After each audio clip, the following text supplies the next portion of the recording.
Ah, allez, c'est parti. Petite vidéo tranquille. C'est l'été, on va pas se prendre la tête. C'est les vacances. Je suis retourné chez les parents. Le souci, c'est que j'ai bien envie de partir faire un peu de vélo sur plusieurs jours. Et j'ai laissé toutes mes affaires de vélo chez moi. Donc c'est le moment de ressortir l'équipe B.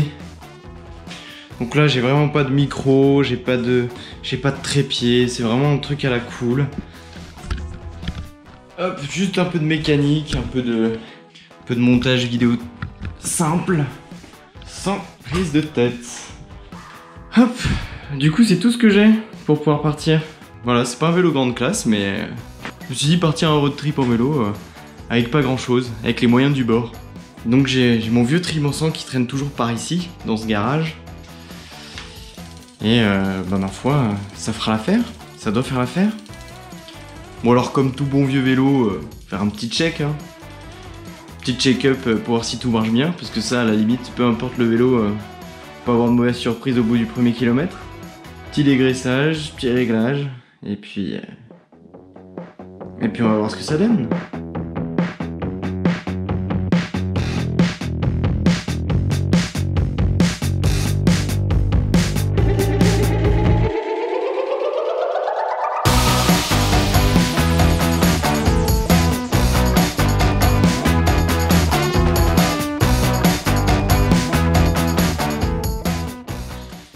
Bien checker les freins, très important. Je suis déjà pas extrêmement confiant sur ce vélo en règle générale, parce qu'il est pas tout jeune hein. Alors c'est sa 4e année, mais je n'ai pas pris exceptionnellement soin comparé à mes vélos habituels. Mais j'aimerais vraiment montrer qu'on peut partir plus ou moins avec n'importe quoi en voyage.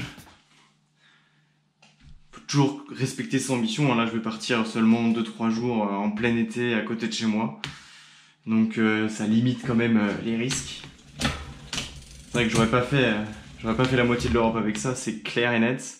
Mais bon, un petit vélo comme ça, hop, rien que de changer les pneus, de changer les plaquettes de frein et 2-3 petits détails, par exemple les poignées, la guidoline ou les poignées. On va mettre une bonne selle. Et franchement, ça fera déjà un bon petit moyen de transport assez sympathique. Ça va être intéressant, surtout de transporter des bagages avec ça, avec ce développement-là. Autant dire qu'en côte, je vais pleurer. Hein. Je vais pleurer, mais ça va être quelque chose. Hein. Mais bon, c'est vrai qu'on m'avait posé beaucoup de questions sur le Trimançon, voilà, sur un vélo de cyclotourisme un peu entrée de gamme. Est-ce qu'il supporterait les bagages ? Eh ben on va voir ça. Encore faut-il que je trouve des bagages pour ce vélo. On va fouiller un peu le garage derrière. Et bon, comme c'est le garage du père, on trouve toujours des trucs un peu intéressants, des trucs qu'on s'y attend pas, des trucs de camping d'il y a 15-20 ans qui ont servi une fois, mais on va voir si on peut pas récupérer un ou deux trucs. Ça pourrait être rigolo de recycler quelque chose. Bon alors là je vais passer sur le pédalier parce que un problème récurrent sur ce vélo c'est vraiment que ça déraille quelque chose de sévère.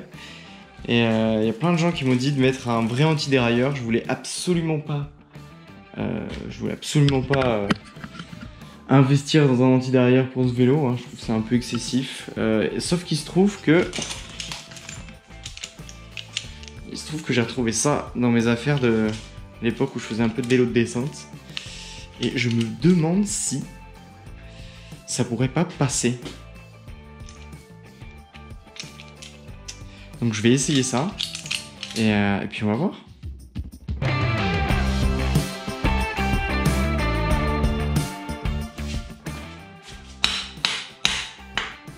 Oh là là, ne faites pas ça chez vous.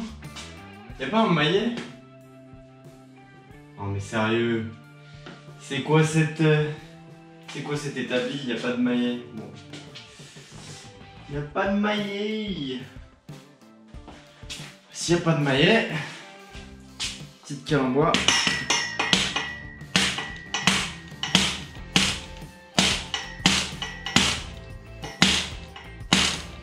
Allez! Ne perdons pas une occasion de nettoyer.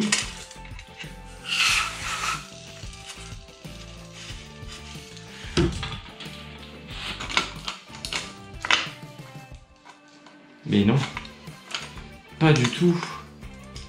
Pas du tout. C'est peut-être une très mauvaise idée. Voilà. Tout simplement, ça ne marche pas avec ce type de pédalier. Bon, l'autre idée que j'avais eue, c'était de virer ça. De venir mettre peut-être un dérailleur avant comme ça là.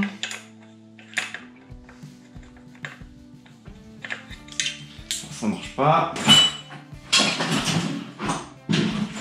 Celui-ci pourrait passer. Intéressant.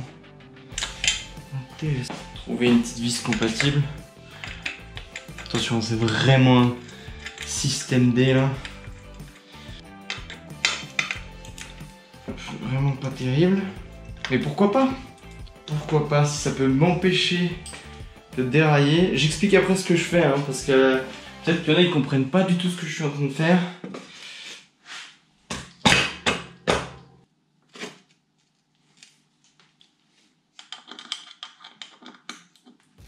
Il va falloir que je passe la chaîne.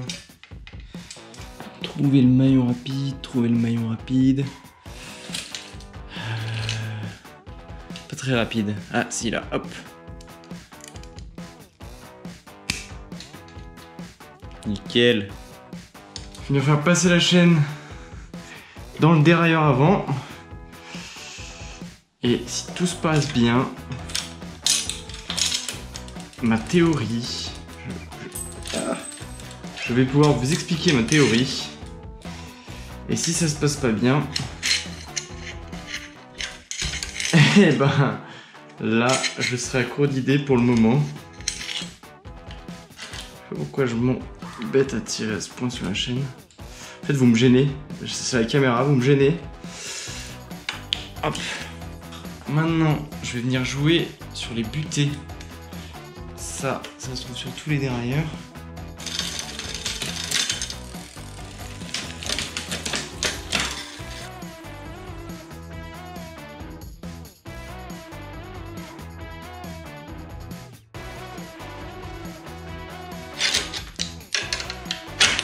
Dans l'idée, j'aimerais l'écarter.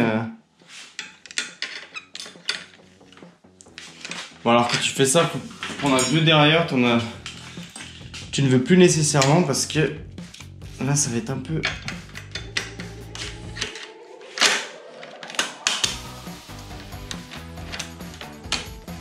Hop, voilà.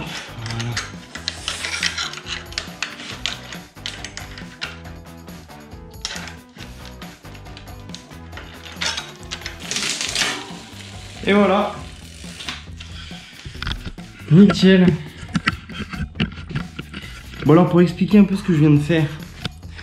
Donc en fait je viens de mettre un dérailleur avant. Il n'y a aucun câblage, ça ne me rajoute pas un plateau. C'est typiquement un dérailleur qu'on utiliserait pour un triple plateau celui-ci. C'est un vieux dérailleur d'un vieux vélo dont je ne me sers pas. Et en fait, je me suis dit que le dérailleur, bon bah, en soi ça sert à changer la vitesse, changer le plateau. Mais en même temps, ça guide la chaîne d'une certaine façon. Donc si je l'utilise, ça peut me servir d'anti-dérailleur. Ça marche plutôt bien. Ça ne touche pas, il n'y a pas de frottement. Alors il va falloir voir si en effet ça fait bien anti-dérailleur ou non. Alors souvent elle vient glisser de ce côté-là, côté cadre. C'était ça mon gros problème. Mais là, ça a l'air d'être pas mal. J'avais théorisé ça dans la dernière vidéo sur le tribançant en me disant que ça pouvait peut-être marcher. Donc en tout cas, ça passe. Maintenant, à voir sur le chemin, faut que j'aille tester ça. On va passer aux petites améliorations suivantes au vu de ce petit voyage. Et pour moi, ça va être la selle. Et oui. Parce que en fait, bon, le reste, les pneus sont toujours en super état. Là, c'est des pneus cyclocross. Donc ils vont m'apporter un très bon grip, il n'y a pas de souci de pouvoir un peu aller dans les chemins. Tout ça, j'avais changé la guidoline, donc ça a très bon confort. Je vais peut-être pouvoir remonter un peu la potence pour gagner en confort au niveau de la position. Et je pense qu'on sera bon. Donc je vais passer à la selle et il n'y aura pas de surprise là parce que en fait j'ai ramené ma selle de mon vélo de voyage. La selle qui était donc sur le Kona Unit, je l'ai ramenée et en fait ce que je fais c'est que je la mets un peu sur tous mes vélos. Dès que je vais utiliser celui-ci pour un petit bout de temps, hop, je mets ma selle Brooks qui au final vaut la moitié du prix du vélo actuel, mais c'est super agréable, ça change vraiment tout un vélo, une bonne assise. Après le reste c'est du détail.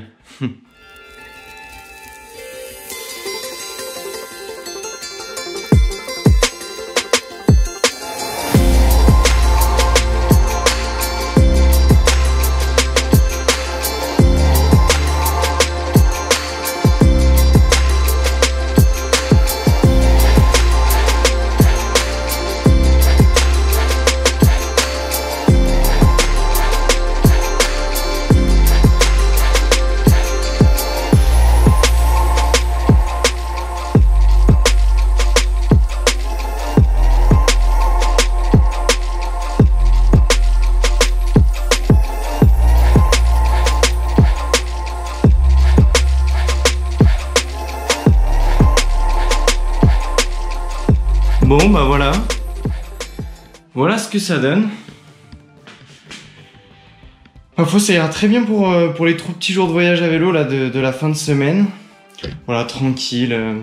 Voilà, un petit vélo qui sera largement assez adapté pour ce que je veux faire. Alors c'est vrai que encore une fois j'ai un peu peur de la transmission. Alors déjà l'état de la transmission aussi peut être inquiétant parce qu'au bout de 4 jours, au bout de 4 ans il n'y a rien qui a changé, donc c'est vrai qu'à ce niveau là ça va pas être terrible. Je vais emmener mon dérive chienne pour si j'ai un pépin et un maillon rapide, mais voilà, le reste ça ira très bien. Mon confort d'assise, nouvelle guidoline, tout ira très bien. Voilà, c'était une vidéo vraiment à la cool. C'est vacances pour tout le monde, ça fait une petite vidéo tranquille sur le Tribansan puisqu'il y en a qui suivent cette chaîne par rapport au Tribansan. Donc ça donne un petit peu des news. Il y aura d'autres vidéos sur ce sujet-là. Je pense que je vais montrer l'équipement que je vais mettre dessus en fouillant, comme je disais, le garage. Trouver ce qu'on peut mettre dessus de sympathique. Mais sinon voilà. N'hésite pas à me dire ce que t'en penses. Et puis à la prochaine.